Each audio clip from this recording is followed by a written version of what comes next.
फर्ज करें अभी आपकी मौत हो जाए, टचवुड ऐसा हो मत, पर फिर भी एक बार सोचें कि अभी आपकी मृत्यु हो जाए, तो आपको क्या लगता है कि आपकी मृत्यु के समय कौन सबसे ज़्यादा रोएगा? क्या वे आपके माता पिता, घर वाले? क्या वे आपके मित्र यार दोस्त? क्या वे आपके रिश्तेदार? एक ऐसी ही बुक पर आज मैं वीडियो लेके आऊँ जिसका नाम है कुछ अजीब सा, कुछ अलग सा, who will cry when you die. आपकी मृत्यु के पश्चात कौन रोएगा? अगर आप इस वीडियो को समझना चाहते हो, इसके पीछे क्या इसका लॉजिक है, तो इस वीडियो को पूरी देखना। कुछ ऐसी 5 लर्निंग जो मैं सबसे बढ़िया लर्निंग इस बुक में से हैं वो आपको बताने जा रहा हूँ, तो वीडियो पूरी देखना, बहुत मजा आएगा आपको। जिंदगी का सबसे बड़ा हादसा मृत्यु नहीं है, मगर जीते जी अपने अंदर की आवाज को मार देना। जो कर सकता था वो ना करना ही जीवन का सबसे बड़ा हादसा है। The tragedy of life is not death, it's what lie inside of us, we let it die, still we alive. इस बुक का सबसे पहला लेसन है डिस्कवर योर कॉलिंग।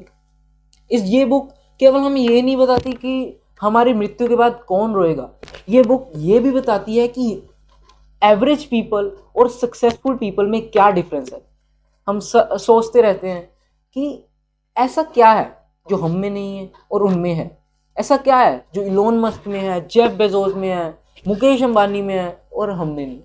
तो ये बुक उन सब की सक्सेसफुल लोगों की, सफल लोगों की आदतें, उनकी क्वालिटीज को भी बताया गया। पहली आदत या पहली लर्निंग इस बुक में से है discover your calling. We all have some special talents, हम सब में कुछ स्पेशल टैलेंट्स हैं, बस इतनी ही कमी रह जाती है उन लोगों में और हम लोगों में, वो उस टैलेंट्स को एक सही डायरेक्शन में यूज करते हैं और हम उन टैलेंट्स को अपने अंदर ही अंदर मार देते हैं। सिर्फ इतना ही फर्क रह जाता है।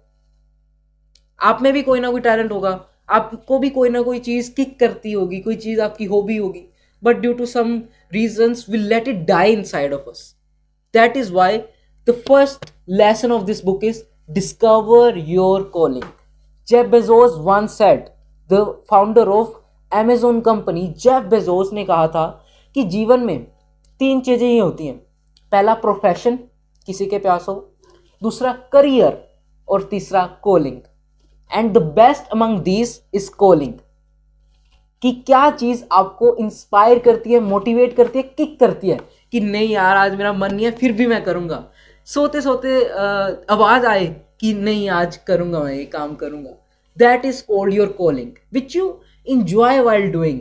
It's not find your calling is you left your job. No, I am not saying that कि कॉलिंग को फाइंड करते करते आप अपना काम छोड़ दें, आप अपनी पढ़ाई छोड़ दें, आप अपनी जॉब छोड़ दें। No, never. It's just simply that कि आप अपने काम करते करते कुछ साइड में उसे भी करें जो चीज़ आपको इंटरेस्ट देती है और उसे बड़ा करने की कोशिश करें। इस बुक के ऑथर ने यही कहा है। दूसरा सबसे बड़ा lesson, learn to say no gracefully. ना कहने की आदत डालें, खुशी खुशी ना कहें। इट्स ईजी टू से यस। किसी ने कहा चल पार्टी करने चलें, चल चलते हैं। चल क्रिकेट खेलने चलें, चल चलते हैं। चल मूवी देखने चलें, चल चलते हैं। तो हाँ कहना बहुत ज़्यादा ईजी है, पर ना कहना डिफिकल्ट है बट इम्पोर्टेंट है, ज़रूरी है। सभी लोगों में जो सफल होते हैं उनमें ना कहने की काबिलियत होती है। अगर आप अपने प्लानर में अपनी प्रायोरिटीज नहीं लिखेंगे तो लोग अपने प्लानर में आपको प्रायोरिटीज बना देंगे, आपको काम लगा देंगे।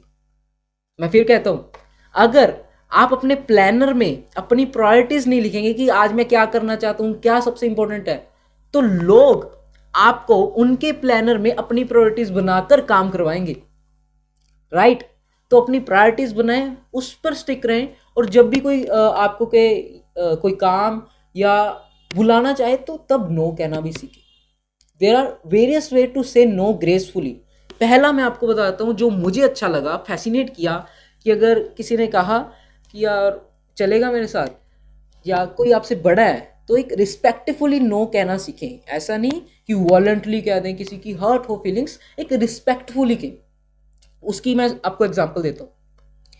यू कैन से, क्या आप माइंड करेंगे अगर मैं आपको ना कह दूं? वो कहेगा नहीं नहीं ऐसा तो कोई बात नहीं, अगर आप ना कह दो फिर भी चलेगा।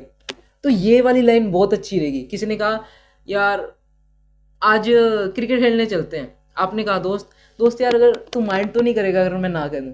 वो कहेगा नहीं नहीं माइंड करने वाली कौन सी बात है, तो ऐसे मान जाएगा। ये एक एग्जाम्पल है, इसे आप अपने तरीके से यूज करें जो मैंने ये देखा है। राइट, एक व्यक्ति होता है, ध्यान से सुनना कहानी बहुत अच्छी है। एक राजा होता है, उसका सेवक होता है, वो तलवार बनाने का काम करता है और वह इतनी अच्छी तलवार बनाता है कि कई सालों से राजा के लिए तलवार वो ही बना रहा होता है और उसके एरिया में इतनी अच्छी धार वाली तलवार कोई नहीं बना पाया आज तक। तो राजा जाता है अपने सेवक के पास और पूछता है कि ऐसी क्या चीज में तुझ में जो बाकियों में नहीं है, इतनी अच्छी धार वाली तलवार तू कैसे बना पाता है? क्या तेरे में कोई स्पेशल टैलेंट्स है? क्या तू बाहर से पढ़ाई करके आया है? तो सेवक कहते हैं it is the concentration on my priorities. कि ये क्यों हो पा रहा है? क्योंकि मैं अपनी जो प्रायोरिटी है उस पर फोकस दूं। मुझे पता है मेरा तलवार बनाने का काम है, तो मेरा फोकस उस पर ही है। अगर मुझे कहता है कोई ये काम कर दे, वो काम कर दे, वो काम कर दे, मैं कोई काम नहीं करता। मेरा काम तलवार बनाने का है, तो मैं अपनी फोकस रहकर तलवार पर काम करता हूं। That is what makes him separable from others, because वो नो कहने की उसी में कला है और अपने ही काम में फोकस है। तीसरा सबसे important lesson, learn to be silent. मैं आपको एक बात बताता हूं, दूसरे आपको उतने ही सुनना चाहते हैं जितना उनका मतलब है। कोई भी आपको फालतू सुनने के लिए नहीं आया, वो आपको उतना ही सुनना चाहते हैं जितना वो सुनना चाहते हैं। तो अपने जो वर्ड्स हैं वो कम रखें, हर जगह इन वर्ड्स को खर्च मत करें। ध्यान रखें कहाँ पर ज़रूरत है, कौन सुनने वाला है और कहाँ पर ज़रूरत नहीं है। एक कहानी सुनाता हूँ आपको, बहुत अच्छी लगी। एक गांव में एक बड़बोले व्यक्ति को, बहुत बोलता था, उसे जेल की सजा हुई। कल ही उसकी फांसी की तारीख आ गई, फांसी का टाइम आ गया।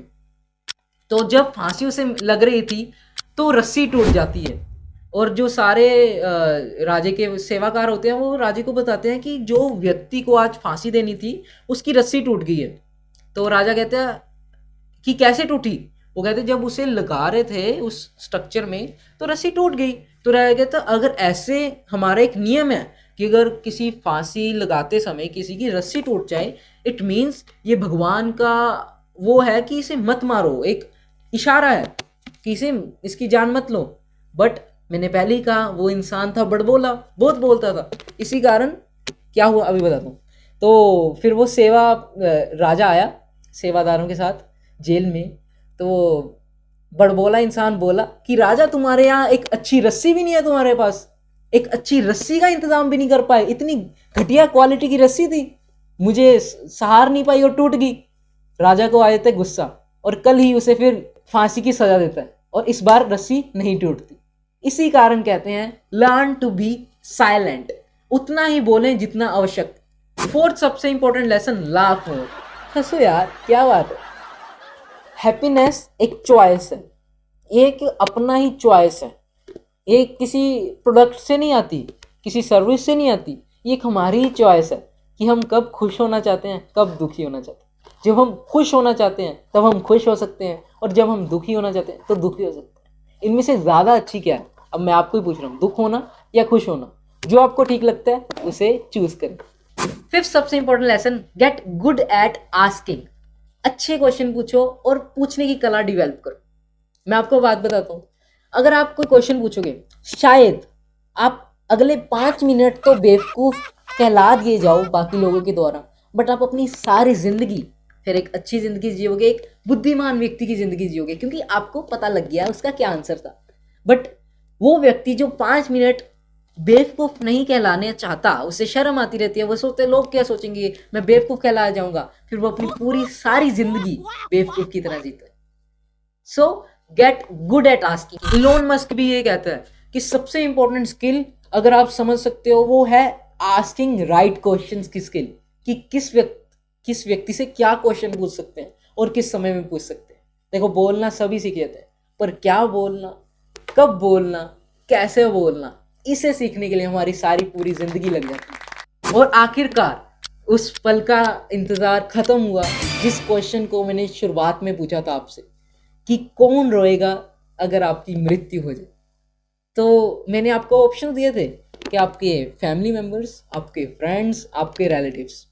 तो इसका आंसर सिंपल है और हार्ड टू डाइजेस्ट है। कहते हैं ना, सत्य कड़वा होता है, वो है। तो इसका आंसर है कोई भी नहीं। शायद हाँ आपको लगे कि कुछ समय के लिए रोएं, बट जब आपको वो आग लगा के आ जाएंगे तो फिर कोई याद नहीं रहेगी। 2 दिन का रोना धोना होता है, 4 दिन का होता है, उसके बाद कोई याद नहीं रखता। तो इस दुनिया में आप खुद सोचें, पूरा ब्रह्मांड, पूरा वर्ल्ड, उसमें से इतनी सारी कंट्रीज, फिर इतनी सारी कंट्रीज में एक इंडिया, एक कंट्री, एक इंडिया में इतनी सारी स्टेट्स, उस स्टेट्स में इतनी सारी डिस्ट्रिक्ट्स, उस डिस्ट्रिक्ट में इतनी सारी सिटीज, और आप उस सिटी के मेंबर हो, और उस सिटी के आप निवासी हो। उस सिटी में इतने सारे लोग, और उन लोगों में से एक केवल आप हो। तो हम तो एक बिल्कुल एक दाने की तरह हैं। अगर ऐसे देखें तो वी आर अ स्पेक। अगर आप एक छोटी सी चीज़ है, तो हम कैसे सोच सकते हैं कि हम बहुत विशाल हैं, सारे रोएंगे, क्या होगा? नहीं यार, नहीं, ऐसा कुछ नहीं होगा। तो अगर आपके माइंड में कोई काम है, कर डालें। कोई चीज़ सोची हुई है, कर दें, क्योंकि आपका रोना धोना 2 दिन लोग सोचेंगे आपके बारे में, और तीसरे दिन सब भूल जाएंगे। और जीवन उसने जिया जिसने मृत्यु को जिया। ये ओशो कहते हैं कि जीवन की कला उसे समझ आ गई जिसे मरने की कला समझ आ गई। इससे का ये मतलब है कि जिसे याद है कि मेरी मृत्यु निकट ही है, कि मेरा मरना नज़दीक ही है, और मरना एक अंतिम सत्य है। तो जिसने मरने को ध्यान रख लिया कि मेरा और कितना टाइम हो, ठीक है, उसने असली जीवन जिया। तो this is from my side. Have a good day, best of luck for your journey. Thank you. मिलते हैं किसी नई वीडियो में।